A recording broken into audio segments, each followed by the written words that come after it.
Hello everyone, welcome to the E-Pathshala in the Department of Physics, Shri RLT College of Science, Akola. This is our lecture number 11B of Origin of Quantum Mechanics, in which we will discuss about the numericals on Compton effect. So myself Shailesh Jaiswal, Assistant Professor, Department of Physics, Shri RLT College of Science, Akola. So this is a problem number first of Compton effect. So in that problem, an X-ray photon of wavelength 0.3 angstrom unit is scattered through an angle 45 degree by a loosely bounded electron. Find the wavelength of scattered photon. And we have given that the value of Planck's constant h is equals to 6.63 into 10 to the power minus 34 joule second, and the value of velocity of light c is equal to 3 into 10 to the power 8 metre पर second. तो यहाँ पे उन्होंने बोला है कि जो एक इलेक्ट्रॉन है लूजली बाउंडेड इलेक्ट्रॉन, उसके ऊपर में अगर एक्सरे की फोटोन अगर इंसिडेंट करते हैं तो वो फोटोन स्कैटर्ड होती है. जैसे कि ये एक्सरे की फोटोन है, ये फोटोन एक्सरे की जिसकी वेवलेंथ उन्होंने दी है, this is a X-ray photon having wavelength lambda equals to 0.3 angstrom unit, और ये इलेक्ट्रॉन है वो बीम एक्सरे की इलेक्ट्रॉन के ऊपर में इंसिडेंट होकर वो क्या होती है, ऐसे स्कैटर्ड होती है. तो this is a incident X-ray photon having wavelength lambda and this is a scattered photon of X-ray having wavelength lambda dash. और उसने बोला है कि जब वो फोटोन इलेक्ट्रॉन से स्कैटर्ड होता है, इलेक्ट्रॉन यहाँ पे रिकॉल होगा, ठीक है, और स्कैटर्ड होने के बाद वो कितने एंगल से स्कैटर्ड होता है, वो 45 डिग्री इतने एंगल से स्कैटर्ड होता है, ठीक है, 5 = 45 डिग्री इतने एंगल से स्कैटर्ड होता है. तो जब ये स्कैटर्ड होता है तो उसकी स्कैटर्ड वेवलेंथ हमको यहाँ पे निकालनी है. So an X-ray photon of wavelength 0.3 angstrom unit scattered through an angle 45 degree by a loosely bounded electron. Find the value of scattered photon. ये जो है ये है हमारा स्कैटर्ड फोटोन, उसको रिप्रेजेंट कर रहे हैं लैम्बडा डैश से, और उसकी वैल्यू हमको निकालनी है. So here lambda equals to 0.3 angstrom unit incident की है, लैम्बडा डैश हमको यहाँ पे निकालना है, ठीक है. तो हमने कॉम्पटन इफेक्ट में देखा था कि कॉम्पटन स्कैटरिंग जो होती है, कॉम्पटन शिफ्ट, उसका फार्मूला है delta lambda is equals to lambda dash minus lambda equals to h upon m into c into 1 minus cos phi. ये जो फॉर्मूला ये है कॉम्पटन स्कैटरिंग का. Delta lambda represent Compton shift and this is the difference between the scattered wavelength and incident wavelength is equals to h upon m is the mass of electron, h is the Planck's constant, c is the velocity of light, 1 minus cos phi, phi is the scattering angle. तो अब हमारे पास में lambda है, ठीक है, हमको lambda dash निकालना है, लैम्बडा दिया है, जो कांस्टेंट की वैल्यू हम इसको ऐसे सॉल्व करने से निकाल सकते हैं और फाई की वैल्यू पुट अप करना है, ठीक है. तो चलिए देखिए किस तरीके से हम उसको सॉल्व कर सकते हैं. तो हमको निकालना है पे लैम्बडा डैश, तो देयरफॉर लैम्बडा डैश मैं इस पे यहाँ लिखूंगा इक्वल्स टू, ये माइनस लैम्बडा को अगर मैं इधर लेके जाता हूँ तो ये हो जाएगा plus lambda, okay, plus h by m E mass of electron into c 1 minus cos phi, ठीक है. ये फार्मूला इसका यहाँ पे बन चुका है, ओके. अब इसी फार्मूले का यूज करके हम उसको लैम्बडा डैश यहाँ से हम निकाल सकते हैं, ठीक है. देयरफॉर अब सबसे पहले तो यहाँ पे आपको ख्याल में रखना है, जब कभी भी कॉम्पटन स्कैटरिंग का प्रॉब्लम आएगा तो ये जो फैक्टर होता है h upon m e into c, ये तो कांस्टेंट फैक्टर है. एक बार हम इसकी वैल्यू निकाल के हम इसको मेमोराइज कर लेंगे, मतलब परमानेंटली जब भी कभी इसका प्रॉब्लम आएगा तो ये जो फैक्टर है सीधा हमको याद रहेगा और हम सीधा लिख सकते हैं. तो ये यहाँ पे आपको ख्याल में रखना है. तो सबसे पहले मैं क्या करूंगा, ये जो इसकी वैल्यू है, ये इसकी वैल्यू पे पहले यहाँ पे निकाल दूंगा. h by m into c is equals to, देखिए मैं इसकी वैल्यू पुट अप कर रहा हूँ यहाँ पे 6.63 into 10 to the power minus 34 into divided by mass of electron. हमको पता है मास ऑफ इलेक्ट्रॉन कितना रहता है, मास ऑफ इलेक्ट्रॉन रहता है 9.1 into 10 to the power minus 31 kg, ठीक है. ये मास ऑफ इलेक्ट्रॉन हो गया. और c की तो वैल्यू दी है यहाँ पे, मैं लिख रहा हूँ 9.1 into 10 to the power minus 31 into value of C 3 into 10 to the power 8। तो इसको मैं यहाँ पे देखिए 6.63 upon 9.1 into 3 into 10 to the power -34। अभी -31 इसको ऊपर लेके जाने का है, ये हो जाएगा 10 टू द पावर +31 इंटू ये 10 टू द पावर यहाँ पे 8 है, ये इसको ऊपर लेके जाएंगे, ये हो जाएगा 10 टू द पावर -8। ठीक है, अब -34 + 31 ये रह जाता है -3 -8 ये हो जाएगा -11। मतलब और इसकी जो पूरी वैल्यू, इसको बाय यूजिंग लॉग टेबल या फिर कैलकुलेटर से हम इसको सॉल्व करेंगे तो इसकी वैल्यू हमको डायरेक्ट मिलती है। इसकी वैल्यू है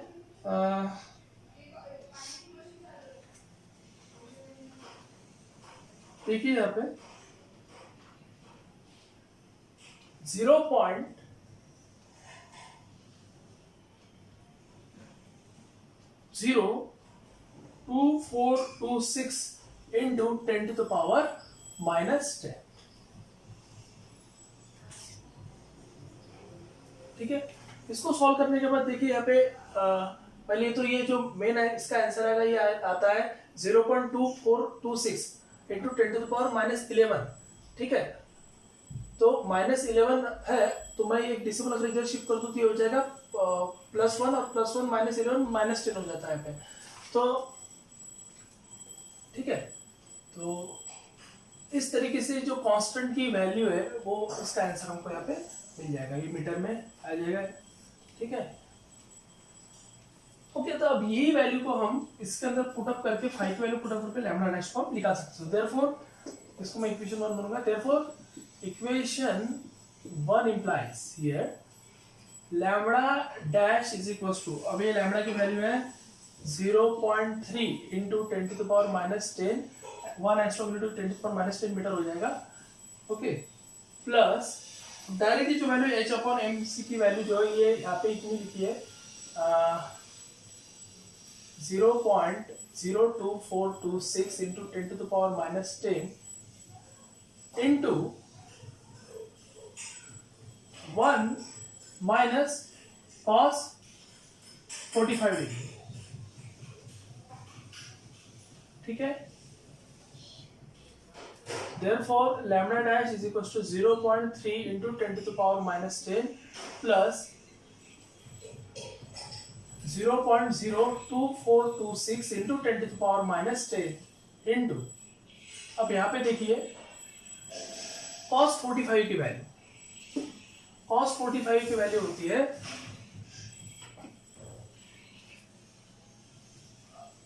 cos 40, अगर इसको आप कैलकुलेटर से सॉल्व कर सकते हो तो cos 45 की वैल्यू होती है 0.√2/2 उसकी वैल्यू आती है, और उसकी वैल्यू अगर सॉल्व करते 0.7071 इसकी वैल्यू आती है।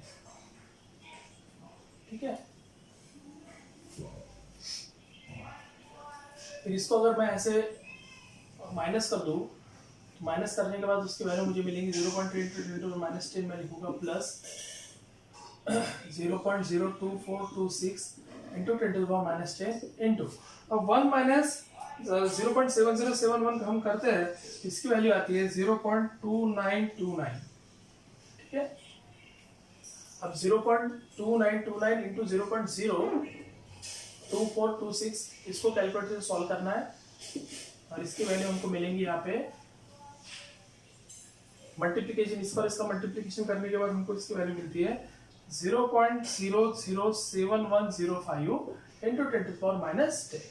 ठीक है, अब यहाँ पे 10 टू द पावर -10 और 10 टू द पावर -10 ये कॉमन लिख लेगा, और इन दोनों की एडिशन होगी, और इन दोनों की एडिशन कैसे होगी 0.30710 into 10 to the power -10 metre lambda dash. So therefore lambda dash is equal to 0.3071 angstrom unit. ये होगी स्कैटर्ड फोटोन की वेवलेंथ। तो इस तरीके से हमको कैलकुलेशन का करना है। तो ये प्रॉब्लम के अंदर में जो ये टर्म है h अपॉन mc, इसकी वैल्यू स्टैंडर्ड निकाल के रख देना है और ये मेमोराइज कर लेना है। जब भी इसके प्रॉब्लम आते हैं तो डायरेक्ट हमको ये वैल्यू ध्यान में रखनी है। ठीक है, उसके बाद फिर ये वैल्यू हमने इसके अंदर पुट अप किया, उसको सॉल्व किया बाय यूजिंग कैलकुलेटर, तो हमको ये वैल्यू मिली। So this is the wavelength of scattered photon. अब ये प्रॉब्लम में चेंजेस करके क्या आ सकता है, कि जो आपको यहाँ पे जो स्कैटर्ड एंगल दिया है 45, ये स्कैटर्ड एंगल से चेंज होगा यहाँ पे। तो अलग अलग स्कैटर्ड एंगल पे मेथड सेम रहेगी। अगर ये जो फाई अगर चेंज होता है आपका, फाई इक्वल्स टू कभी इसमें दिया रहेगा 0 degree, phi equals to 45 degree, phi equals to 60 degree, phi equals to 90 degree, ठीक है। तो जब भी कभी ऐसा दिया रहेगा तो इसकी वैल्यू आपने डायरेक्ट लिखना है। मतलब देखिए फाई 0 रहेगा, अगर 0 रहता तो cos 0 होता है 1। अगर मैं यहाँ पे cos 0 की वैल्यू रखता हूँ तो cos 0 होता है 1, ठीक है। उसके बाद में cos 45 डिग्री रखता हूँ तो √2/2 इसकी वैल्यू आती है, ठीक है। √2/2 अभी देखा हमने 0. यहाँ से निकाला 7071, और cos 60 की वैल्यू जो है वो है cos 60 डिग्री, इसकी वैल्यू है 1/2 मतलब 0.5, और cos 90 होता है 0, ठीक है। cos 90 होता है 0। तो अगर ये वैल्यू अगर अलग अलग दिए तो इसके हिसाब से एक वैल्यू पुट अप करना है, मेथड सेम लगाना है, और इसका आंसर हमको ऐसे निकल सकता है, ठीक है। बाय यूजिंग कैलकुलेटर हम उसको यहाँ पे निकाल सकते हैं, ठीक है। तो जो भी कोई एंगल यहाँ पे दिया रहेगा वो एंगल को इसके अंदर पुट करके इसकी वैल्यू निकालना है, इसके वैल्यू पुट अप करना है, और इस तरीके से हम स्कैटर्ड फोटोन की जो वैल्यू है वो हम निकाल सकते हैं। और इसी के ऊपर से अगर हम इसमें डेल्टा लैम्बडा अगर बोलता है यहाँ पे find the delta lambda is equals to, यहाँ पे देखिए लैम्बडा डैश माइनस लैम्बडा है, ये लैम्बडा डैश निकल गया, लैम्बडा दिया है हमको। देखिए कॉम्पटेंट शिफ्ट अगर निकालने बोलता है तो कॉम्पटेंट शिफ्ट में हम ऐसे निकाल सकते हैं कि लैम्बडा डैश की वैल्यू पुट कर देना 0.3071 माइनस लैम्बडा की वैल्यू दी है इसने 0.3, ठीक है। तो इसमें से ये माइनस कर दें, जो भी वैल्यू आएंगी यहाँ पे वो हो जाएंगे कॉम्पटेंट शिफ्ट। तो इस तरीके से हम कॉम्पटेंट स्कैटरिंग का प्रॉब्लम सॉल्व कर सकते हैं। ये हो गया problem number second. Problem number first, problem number second में देखते क्या है। So this is a problem number second of the Compton effect. So in that problem, X-ray with wavelength lambda equals to 2.0 angstrom unit is scattered from a cathode block. As scattered radiation is viewed at an angle 90 degree to the incident beam. So in that problem, find the Compton shift, and secondly, calculate the energy of scattered photon. And here we have to given that the value of H 6.63 into 10 to the power minus 34 joule second, and the value of C 3 into 10 to the power 8 meter per second. अब ये problem के अंदर में देखिए, इससे जो ये electron है वो इलेक्ट्रॉन पे एक्सरे इंसिडेंट होती है जिसकी वेवलेंथ उसने दिया है 2.0 एंगस्ट्रॉम यूनिट, और वो इंसिडेंट होने के बाद वो यहाँ पे स्कैटर्ड होती है, इसकी स्कैटर्ड वेवलेंथ लैम्बडा डैश हम यहाँ पे बोलेंगे। और ये कितने एंगल से हुई, वो एंगल है फाई इक्वल्स टू 90 डिग्री, ठीक है। मतलब 90 डिग्री अगर होता है तो वो इस तरीके से स्कैटर्ड होगा, ठीक है। जो एंगल बनेगा ये बनेगा यहाँ पे 90 डिग्री, ठीक है। ओके, तो 90 डिग्री इतने एंगल पे एक्सरे इंसिडेंट हुई है और स्कैटर्ड हुआ है, तो हमको बोला है डायरेक्ट निकालना है हमको कॉम्पटन शिफ्ट, ठीक है। तो सबसे पहले जो है वो कॉम्पटन शिफ्ट निकालते हैं हम।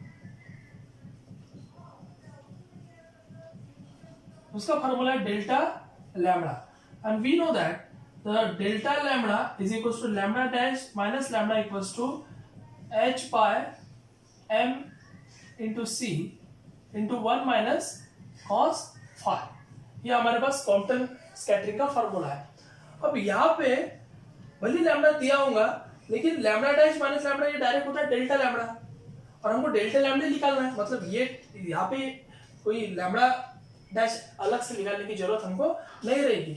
Therefore delta lambda is equals to, मैं डायरेक्ट लिख रहा हूँ h upon m into c 1 minus cos phi, ठीक है। ये फार्मूले का यूज करके हमको यहाँ पे डायरेक्टली कॉम्पटन शिफ्ट हम निकालेंगे, ठीक है।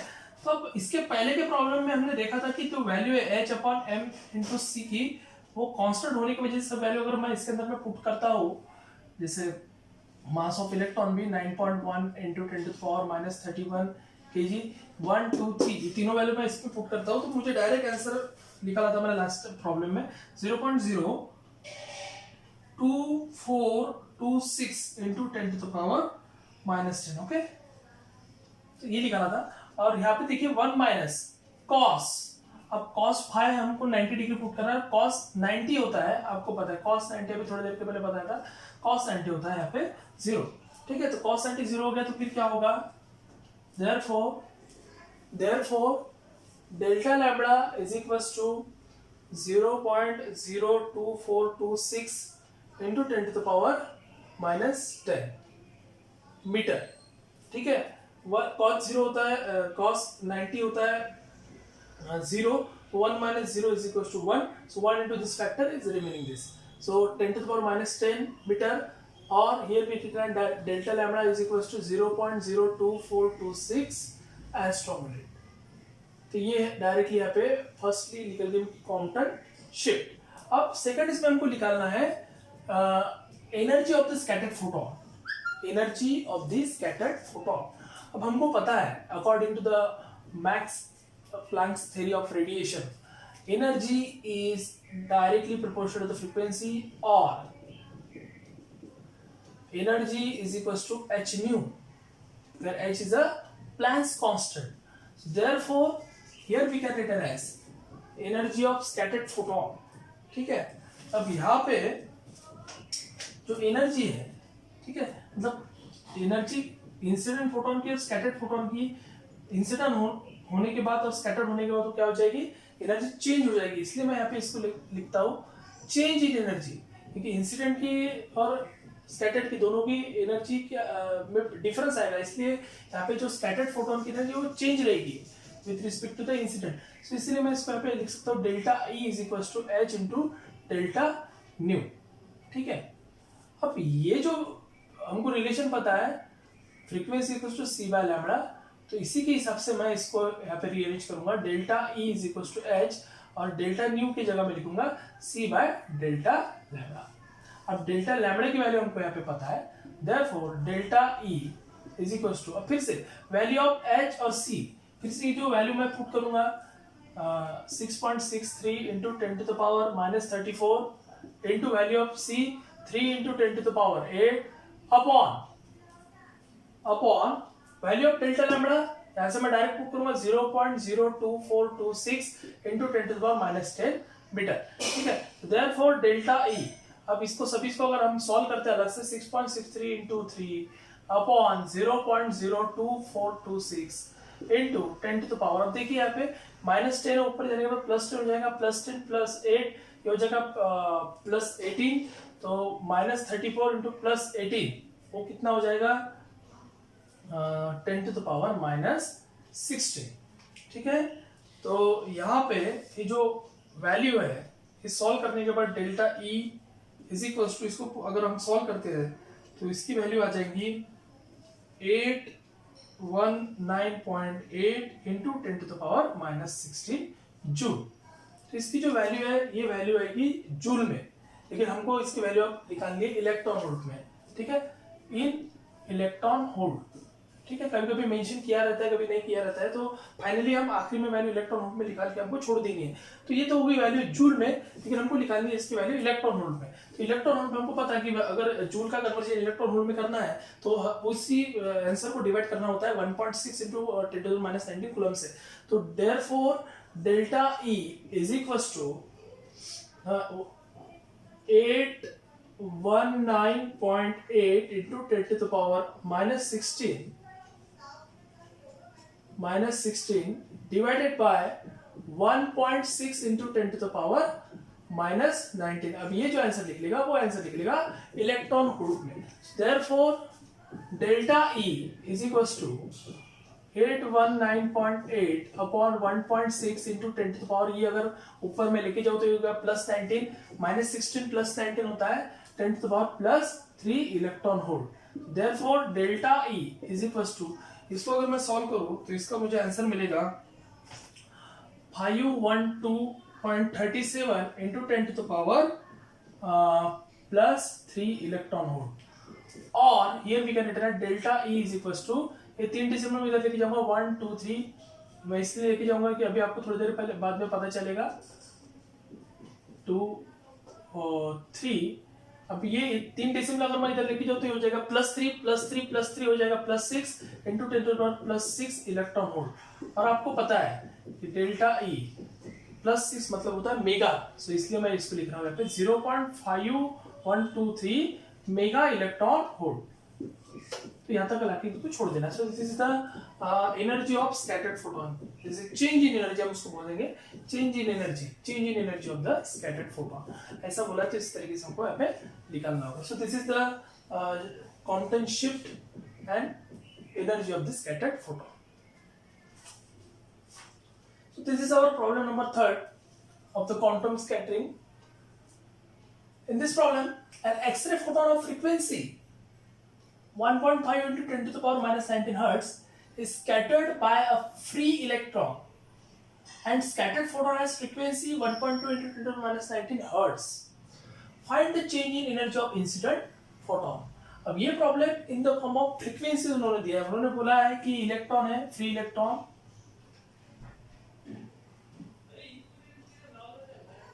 वो फ्री इलेक्ट्रॉन के ऊपर में जो एक्सरे है जिसकी इंसिडेंट फ्रीक्वेंसी उन्होंने दी है nu is equal to 1.5 into 10 to the power minus 19 hertz. ठीक है, अब इसके ऊपर इंसिडेंट होने के बाद वो जो फोटोन है एक्सरे का वो स्कैटर्ड होगा, जिसकी स्कैटर्ड फ्रीक्वेंसी मैं इसको रिप्रेजेंट करूंगा न्यू डैश से, और न्यू डैश उन्होंने दी है यहाँ पे scattered frequency new dash is equals to 1.2 into 10 to the power minus 19 hertz। ठीक है, ये उन्होंने फ्रीक्वेंसी दी है। ओके, सॉरी यहाँ पे +19 है, नॉट अ -19, +19। ओके, इतनी फ्रीक्वेंसी उन्होंने यहाँ पे दी है। ठीक है, और बोला है कि change in energy of incident photon. ठीक है, sorry change in energy of incident photon मतलब ये इसकी एनर्जी और इसकी एनर्जी दोनों में एनर्जी डिफरेंस आएगा, और वही एनर्जी डिफरेंस हमको निकालना है। That's called change in energy. So delta E we have to find it here. Okay, तो सबसे पहले एक पॉइंट यहाँ पे ख्याल में ले लेना है कि जो फ्रीक्वेंसी और वेवलेंथ का जो रिलेशन है वो इनवर्सली प्रोपोर्शनल होता है। ओके, और यहाँ पे हमको ये पता है क्वांटम शिफ्ट का फॉर्मूला रहता है delta lambda equals to lambda dash minus lambda, मतलब बड़े में से छोटा हम माइनस करते हैं इसमें, मतलब स्कैटर्ड वेवलेंथ की अगर बात करते, वेवलेंथ के लैंग्वेज में अगर बात करते हैं तो स्कैटर्ड की वेवलेंथ ज्यादा रहती है as compare to incident wavelength. लेकिन अगर हम फ्रीक्वेंसी के लैंग्वेज में बात करते हैं, ठीक है, अगर हम फ्रीक्वेंसी के लैंग्वेज में बात करते हैं in the form of frequency के लैंग्वेज में बात करते हैं तो डेल्टा न्यू, ये उल्टा लिखना पड़ेगा इसके, मतलब incident frequency minus scattered frequency, क्योंकि यहाँ पे उल्टा है ना, तो इंसिडेंट फ्रीक्वेंसी ज्यादा रहती है as compare to scattered frequency. ठीक है, तो ये तो गया delta nu. Therefore we have the formula from the Planck's quantum theory, delta E is equals to h into delta new.